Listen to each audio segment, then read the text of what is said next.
لبيك اللهم لبيك لبيك اللهم لبيك لبيك لا شريك لك لبيك لبيك لا شريك لك لبيك إن الحمد إن الحمد والنعمة والنعمة لك والملك لك والملك لا شريك لك. لا شريك لك. ایسے ہی 10 15 مرتبہ ہر روز ابھی 20 دن ہے، رٹیں گے نا تو انشاءاللہ تعالیٰ یاد ہو جائے گا، ہے نا. اب دیکھیے ضروری چیز آپ کو سماعت فرمائی. عمرہ کس کو کہتے ہیں؟ عمرہ کرنے والے کو نہ حاجی کہنا چاہیے، نہ اس کو اپنے آپ کو حاجی کہلوانا چاہیے، نہیں تب جرم ہے. حج تو ایک بہت بڑی عبادت اور بہت بڑی سعادت کا نام ہے، جو مخصوص دنوں میں، مخصوص مہینے میں، مخصوص ارکان کے ساتھ ادا کرنے کو حج کہتے ہیں، اور ادا کرنے والے کو حاجی کہتے ہیں. ٹھیک ہے نا. عمرہ کس کو کہتے ہیں وہ مختصر طور پر آپ لوگ سماعت فرمائیں. عمرہ کہتے ہیں کہ حج کے دن کے علاوہ، حج کے جو 5 دن ہیں ان دنوں کے علاوہ جو ہے مخصوص عبادت کے ساتھ اللہ تعالیٰ کے گھر کی زیارت کرنے کو عمرہ کہتے ہیں. حج کے دنوں کے علاوہ میں، سمجھ بات نا، مخصوص عبادت کے ساتھ اللہ تبارک و تعالیٰ کے گھر کی زیارت کو عمرہ کہتے ہیں. یہ ہے عمرے کی تعریف ان حج کے دنوں کے علاوہ، اس لیے میں جو ہے عمرہ نہیں ہوتا. اب وہ کیا ہے مطلب عمرہ کیسے کرتے ہیں تو بتا رہے ہیں کہ عمرہ جو ہے میقات سے احرام باندھنا. عمرہ کس کا نام ہے وہ مختصر سا آپ لوگ سماعت فرما لیجیے. میقات سے احرام باندھنا، جن لوگوں کے لیے جو جگہ خاص کر دی گئی ہے کہ یہاں سے جو ہے یہ لوگ یہاں آ کر کے احرام باندھیں گے، ہے نا، اس کو میقات کہتے ہیں. پاکستان، ہندوستان، بنگلہ دیش، ان لوگوں کی میقات الگ ہے. دوسری طرف سے آنے والوں کی میقات الگ ہے، تیسری طرف سے آنے والوں کی الگ ہے، چاروں طرف سے آنے والوں کی میقاتیں الگ الگ ہیں. تو چونکہ اب ہم لوگ جس راستے سے جائیں گے اب وہ تو پڑے گا نہیں، اس لیے جو ہے اب یہاں یہیں بنوا دیتے ہیں، یہاں ایئرپورٹ ہے نا، وہاں جو ہے ہم لوگ جو ہے احرام باندھیں گے. احرام باندھنے سے پہلے انسان کو اچھی طریقے سے، خوب بہترین طریقے سے جو ہے غسل کرے. غسل سے پہلے بھی جو ہے جتنی جو ضرورت کی چیزیں ہیں اس کو صاف صفائی کر لے. ناخن ہے اس کو تراشوا لے، ہے نا، بغل کے بال ہیں اس کو صاف کر لے، زیر ناف کے نیچے کے جو بال ہیں ان سب کو اچھی طریقے سے صاف وغیرہ کرنے کے بعد بہترین طریقے سے وہ غسل کرے، خوب اچھی طریقے سے مل کر کے جتنے میل وغیرہ کے ساتھ. اس کے بعد پھر جو ہے وہ 2 کپڑا کا نام ہے، احرام جانتے ہی ہیں، ایک چادر ہے اور ایک جو ہے تہبند ہے. اب اس کو بعد اس کو جو ہے ہم سلا ہوا کپڑا اتار دیں گے، اور اتارنے کے بعد جو ہے ان دونوں کو جو ہے ہم پہن لیں گے. تو یہ احرام کا کپڑا ہوا. اب وہ پہننے کے بعد جو ہے 2 رکعت نماز نفل ہم ادا کریں گے. چونکہ یہاں پہنیں گے تو یہیں کر لیں گے، یہیں 2 رکعت نفل کی نماز احرام کی نیت سے ہم لوگ پڑھیں گے، ہے نا، جیسے نفلیں پڑھتے ہیں اس طریقے سے. پڑھنے کے بعد جو ہے عمرہ کی جو ہے نیت کریں گے. وہ نیت آپ کو بتا دی جائے گی دھیرے دھیرے، ابھی مختصر طور پر ہم بتا دیں. اس کے بعد پھر جو ہے ہم عمرہ کی نیت کریں گے. اور نیت کرنے کے بعد جو ہے پھر جو ہے تلبیہ شروع ہو جائے گا. تلبیہ جو ابھی ہم آپ کو رٹوا رہے تھے، لبیک اللہم لبیک، اب یہیں سے لگ جائیں گے ہم پڑھتے ہوئے. ہم ہاں ٹرین میں، بس میں پڑھتے رہیے، آپ ٹرین میں پڑھتے رہیے، اور جہاز میں آواز ہوتی، پیدل چل رہے ہیں، پیدل چلتے تلبیہ کرتے رہیں گے. اب جب وہاں پہنچیں گے ہم، ہے نا، مکہ معظمہ، وہاں جانے کے بعد جب خانہ کعبہ کے پاس جب ہم پہنچیں گے تو اب اس سے پہلے بہت ساری دعائیں ہیں. دعا کو جو ہے آپ کو بتایا جائے گا. ویسے تو یہ ہے کہ اللہ کے رسول صلی اللہ علیہ وسلم فرماتے ہیں کہ جب انسان کی پہلی نظر خانہ کعبہ پر پڑتی ہے تو اس وقت میں جو بندہ اس وقت جو دعا کرتا ہے وہ دعا اللہ کی بارگاہ میں ہر حال میں قبول ہوتی ہے۔ تو انسان کو ایک ایسی جامع دعا یاد کر کے رکھنی چاہیے کہ جیسے ہی جائے اور نگاہ پڑے تو پھر جو ہے وہ ایسی دعا کرے کہ جو سب کے لیے مفید تر ہو نا۔ ایک پیر صاحب سے ایک مرید نے پوچھا، حضور حج کرنے جا رہا ہوں، ہمارے لیے جو ہے نصیحت فرمائیے نا۔ تو انہوں نے کہا کہ بیٹا ویسے تو بہت بڑی سعادت کی بات ہے، وہاں کے تو ہر جگہ جو ہے بڑی مبارک ہے، لیکن چند مخصوص جگہیں ہیں جن میں اٹھے ہوئے ہاتھ کو اللہ رب العزت محروم نہیں کرتا، دعا کرو۔ ان میں سے ایک جگہ ہے خانہ کعبہ کی پہلی مرتبہ زیارت۔ انسان پہلی مرتبہ دیکھتا ہے تو اس کے ہر حال میں دعا قبول ہوتی ہے۔ تو اب تم بتاؤ کہ تم کون سی دعا مانگو گے؟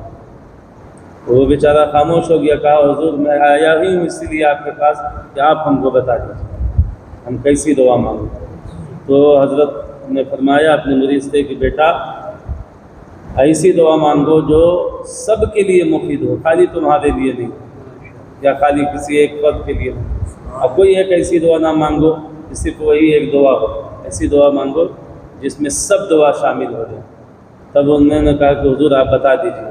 تب وہ پیر صاحب نے بتایا اپنے مرید کو، بیٹا جب جاؤ گے اور جب تمہاری پہلی نگاہ خانہ کعبہ پر پڑے تو تم یہی دعا کرنا کہ اللہ میں جس جگہ بھی جب کبھی بھی ہے نا جو کوئی بھی دعا تیری بارگاہ میں کرے وہ قبول ہو جائے ہے نا۔ جب کبھی جہاں کہیں جو دعا تیری بارگاہ میں کروں وہ قبول ہو جائے۔ اب ظاہر ہے اس میں سب دعائیں آ گئی۔ اگر خالی یہ دعا کرتا اے اللہ ہمارے ماں باپ گھر والوں کو تو جو ہے صحت دے، تندرستی دے، تو باقی لوگ تو رہ جاتے، یا رزق دے تو تندرستی رہ جاتی، تندرستی دے تو رزق سے محروم رہ جاتے۔ اب ایسی دعا مانگ لو تو سب کے لیے مفید ہو جائے۔ تو یہ دعا بڑی کارگر ہے کہ اللہ میں جب کبھی بھی جس جگہ بھی ہے نا جو دعا تجھ سے کروں وہ میری دعا قبول کر۔ اب ظاہر ہے کہ اب وہ جب کر کے آئے گا یہاں دنیا کی کسی خطے میں چلا جائے، وہاں کا کوئی شخص آیا کہ حاجی صاحب بڑی پریشانی ہے، گھر میں برکت نہیں، دعا کرو۔ اس نے دعا یہی کہی ہے کہ اللہ جب کبھی تجھ سے جو دعا کروں جہاں کروں وہ قبول کرنا ہے نا۔ تو اب جب وہ دعا کرے گا اللہ تیرے یہ بندے میرے پاس صرف اس وجہ سے آئے ہیں کہ میں تیرے مبارک گھر کی زیارت کر کے آیا، اب مجھ سے دعا کروانے کے لیے آیا، بس میری دعا یہی ہے کہ اللہ جس مقصد سے یہ بندہ آیا ہے اس کو مقصد میں کامیابی عطا کرے۔ پھر تھوڑی دیر کے بعد آپ پہنچ گئے، کہہ رہے حاجی صاحب بہت پریشان ہے، طبیعت صحیح نہیں ہے، ڈاکٹر نے یہ بتا دیا وہ کر دیا ہے، دعا کر دو کہ اللہ صحت دے دے۔ صحیح دعا تو اس نے کر چکا ہے کہ ہم جب کبھی بھی جہاں کہیں بھی جو دعا تو سے کروں تو قبول کرنا۔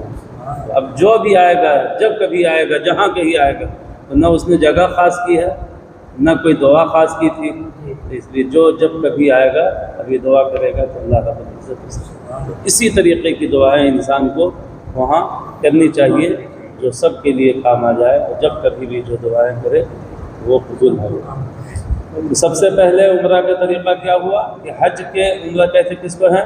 حج کے علاوہ دنوں میں، سمجھ میں بات نا، مخصوص عبادت کے ساتھ اللہ تبارک و تعالیٰ کے گھر کی زیارت کرنے کو عمرہ کہتے ہیں۔ عمرہ ہوتا کیسے ہے؟ میقات سے احرام باندھنا، احرام باندھنے سے پہلے تمام اچھی طریقے سے صاف صفائی کرنے کے بعد، بعض لوگ تو یہاں تک کہتے ہیں، بعض علماء انسان کو بال وغیرہ بھی پہلے ہی کاٹ لینا چاہیے، اس لیے کہ ہوتا کیا ہے کہ جو ہے بعض لوگوں کے بالوں میں جو ہے وہ جوئی وغیرہ ہوتی ہے، اب وہ جب ہوتی ہے تو اس کو تکلیف ہوتی ہے تو وہ زور سے کھجاتا ہے، تو چونکہ احرام کی حالت میں زور سے بال کو کھجانا کہ جس سے بال ٹوٹ پڑے یہ حرام ہے، اس لیے سب اچھی طریقے سے جو بھی آپ کو تکلیف ہے ان تمام تکالیف کو جو ہے دور کرنے کے بعد جو ہے اچھی طریقے سے نہا دھو کر کے احرام باندھ لینا۔ احرام باندھنے کے بعد 2 رکعت نماز جو ہے احرام کی نیت سے ہمیں پڑھنا، اس میں بھی شرط ہے، یعنی احرام کی جب ہم پڑھیں گے تو پھر کس طریقے سے نماز تک آپ سر اسی چادر سے ڈھانپیں گے، چادر الگ سے کوئی ٹوپی ووپی نہیں، اسی چادر سے ڈھانپتے ہیں۔ اور جیسے ہی سلام پھیرا فوراً ہٹانا ہوگا سر کو، سمجھ لیں، اگر نہیں ہٹائیے گا تو پھر جو ہے نا پھر یہ دیکھیے احرام کی حالت میں سر کے اوپر کچھ نہیں ہونا چاہیے، تو نماز پڑھنے کے بعد جیسے آپ نے سلام پھیرا اور جلدی سے اس کو ہٹا دیجیے، ہے نا۔ ہٹانے کے بعد اس کے بعد پھر جو ہے آپ وہ جو نیت وغیرہ ہے نا وہ نیت کریں گے۔ نیت بھی جو ہے عربی میں ہے، انشاءاللہ وہ آپ کو ہم بتائیں گے۔ تو یہ پہلے تو یہاں یہ جو کام ہوا احرام باندھنا میقات پہ، اور اس سے پہلے اچھے طریقے سے نہا دھو کر کے یہ 2 رکعت نفل پڑھنا۔ اب یہ پڑھنے کے بعد جو ہے پھر وہاں سے تلبیہ شروع ہو جائے گا، لبیک اللہم لبیک لبیک لا شریک لک۔ پھر ایک دم خانہ کعبہ تک پہنچیں گے ہم لوگ انشاءاللہ۔ وہاں پہنچنے کے بعد پھر سب سے پہلا جو کام ہوتا ہے وہ طواف ہوتا ہے۔ وہاں پہنچنے کے بعد پہلے ہم طواف کریں گے۔ یہ سب ذہن میں رکھیے گا، ایسا نہ ہو کہ کبھی اگر جو ہے آپ جھنڈ سے نکل جائیں، اپنے گروپ سے نکل گئے، ادھر ادھر چلے گئے، اب کیا کیجیے گا؟ آپ کو معلوم نہیں رہے گا تو آپ کیا کیجیے گا؟ تو پہلے طواف کے بجائے پہلے جا کے آپ نے صحیح کر لیا تو آپ کا پھر جو ہے عمرہ ہی نہیں ہوگا۔ تو یہ سب موٹے موٹے مسائل کم سے کم ذہن میں ہوں کہ پہلے کیا کرنا ہے، پھر کیا کرنا، پھر کیا کرنا۔ 3 ہی کام اس میں ہے عمرہ میں، صرف 3 کام ہے، احرام باندھنا، سمجھ لو، تلبیہ پڑھتے ہوئے خانہ کعبہ تک جانا، اور سب سے پہلے جا کر کے وہاں طواف کرنا، ہے نا۔ 7 چکر ہے وہ، اب اس میں بھی کیسے کیسے کہ 3 چکر کیسے کریں گے، 4 چکر کیسے کریں گے، وہ سب الگ الگ، لیکن یہ موٹا موٹی یاد رکھیے گا، پہلے طواف، سمجھ نا۔ اب طواف کے بعد جو ہے پھر کیا کریں گے، وہ 2 رکعت نماز ہم جو پڑھیں گے مقام ابراہیم پر، وہ پڑھنے کے بعد پھر جو ہے ہم سعی کریں گے۔ سعی وہی صفا اور مروہ کے درمیان دوڑنے کو سعی کہتے ہیں، وہ دوڑیں گے۔ وہ 7 چکر لگانے کے بعد جو ہے پھر ہم روزہ کر رہے ہیں۔ یہ اب ہو گیا آپ کا پورا عمرہ۔ عمرے میں صرف 3 کام ہے، لیکن اس 3 کام کے اندر جو ہے بہت سے مسائل چھپے ہوئے ہیں۔ 3 کام: احرام باندھنا، طواف کرنا، سعی کرنا اور سر منڈوانا، یہ ہے عمرہ۔ پہلے احرام، بعد میں طواف، بعدہ سعی، بعدہ حلق۔ بولنے میں کتنا جلدی عمرہ ختم ہو گیا نا ختم۔ لیکن اب دیکھیے احرام باندھنے سے پہلے کیا کرنا ہے، کس طریقے سے کرنا ہے۔ احرام باندھنے کے بعد ہم نفل پڑھیں گے تو احرام کی چادر یا جو ہے اس کو کس طریقے سے ہم رکھیں گے، اور پھر احرام کی حالت میں کون کون سی باتوں سے ہمیں بچنا ہے، کون سی باتیں احرام کی حالت میں حرام ہیں، کون سے مکروہ ہیں، کون سے جائز ہیں، یہ سارے مسائل دنیا بھر کے ہیں۔ پھر جو ہے جب آپ چلیں گے تو کس جگہ کون سی دعائیں پڑھنی ہیں، ہے نا۔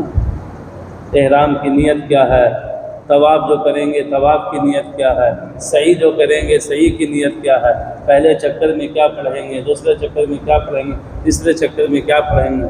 تو دیکھنے میں مختصر سا ہے، احرام باندھنا، طواف کرنا، سعی کرنا اور سر منڈانا، یہ ہو گیا آپ کا عمرہ۔ لیکن اس کے اندر جو مخصوص مسائل ہیں وہ انشاءاللہ تعالیٰ ہم دھیرے دھیرے مختصر سی باتیں آپ کو۔ آج اتنا آپ کا سبق ہے کہ 5 مرتبہ ہم نے